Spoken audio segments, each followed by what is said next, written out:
تشغل أوضاع المستشفيات العمومية في المغرب الرأي العام الوطني منذ أيام، بعدما تفاقمت الاختلالات التي يعيشها هذا القطاع الحساس لتتحول إلى موجة استياء شعبي عارم.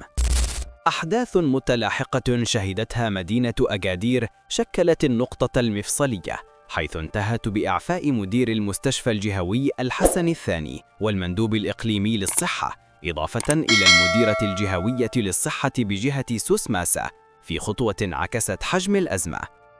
وزارة الصحة والحماية الاجتماعية حاولت احتواء الموقف بسرعة، فأعلنت عن إحداث لجان ميدانية لمواكبة إصلاح المستشفيات العمومية ابتداء من شتنبر الجاري. الهدف وفق الوزارة هو ترسيخ أسس الدولة الاجتماعية وتعميم الحماية الاجتماعية وضمان حق المواطنين في خدمات صحية تليق بكرامتهم.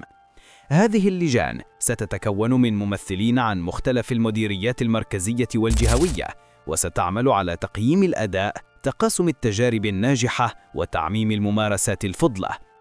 كما ستواكب الفرق الطبية والإدارية في تحسين التدبير والحكامة وتطوير ظروف استقبال المرضى وجودة العلاجات وضمان توفر الأدوية والتجهيزات الأساسية، وستحرص على تحديث أنظمة المعلومات وتعزيز علاقة المستشفيات بالمرتفقين وفتح حوار جاد مع الشركاء الاجتماعيين.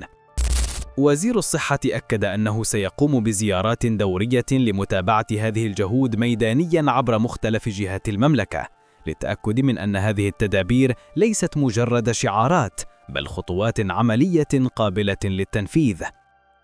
النقاش العمومي انطلق من أكادير، حيث يعيش المستشفى الجهوي الحسن الثاني ضغطاً هائلاً سواء بسبب نقص الموارد أو ارتفاع الإقبال عليه. هذا الوضع المقلق كان مرتبطاً بحالات وفيات يخضع التحقيق بشأنها للنيابة العامة، ومنذ ذلك الحين استنفرت الوزارة مصالحها عبر زيارات ميدانية شملت سوس ماسا، العيون، الناظور والدرويش، للوقوف على واقع العرض الصحي وجودة الخدمات. مصادر مطلعة أكدت أن الهدف من هذه التحركات هو جرد الاختلالات بشكل دقيق، واقتراح حلول عاجلة وأخرى هيكلية على المدى البعيد، مع إمكانية اتخاذ قرارات صارمة ضد أي مسؤول قصر في مهامه، ماذا خلق حالة من الترقب في صفوف مهني الصحة والمسؤولين عن إدارة المستشفيات. لكن وبالرغم من هذه الخطوات يبقى الشارع المغربي غير راضٍ، فالكثير من المواطنين يصفون الوضع الصحي بالكارثي، مشيرين إلى ضعف توزيع المستشفيات عبر التراب الوطني ونقص المعدات خاصة في أقسام الاستعجالات، إضافة إلى طول مواعيد الفحص وغياب عدد من الأطباء والممرضين دون مبرر، وتدني جودة خدمات شركات المقاولة. الهيئات الحقوقية دخلت بدورها على الخط، معتبرة أن ما يجري يمس حقا دستوريا أساسيا هو الحق في الصحة. هذه الهيئات شددت على ضرورة تقوية العرض الصحي العمومي ورفع الميزانية السنوية المخصصة للقطاع، التي بلغت سنة 2025 حوالي 32.6 مليار درهم، مع زيادة عدد الأطباء والممرضين وربط المسؤولية بالمحاسبة.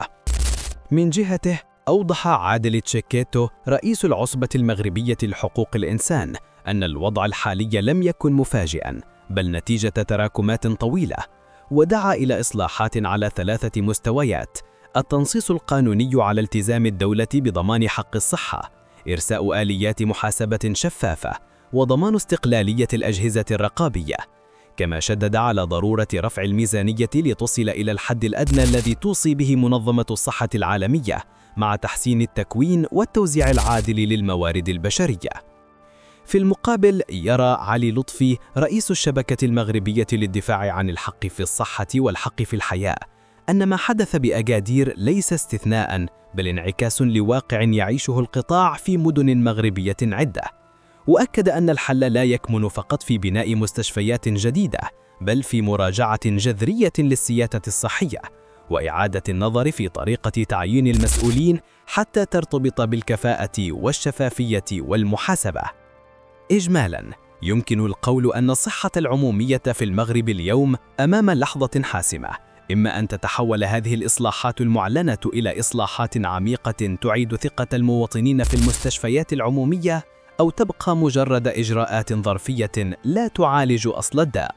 المستقبل القريب وحده سيحدد إن كانت الوزارة قادرة على كسب هذا التحدي، أم أن معاناة المغاربة مع مستشفياتهم العمومية ستستمر كما كانت.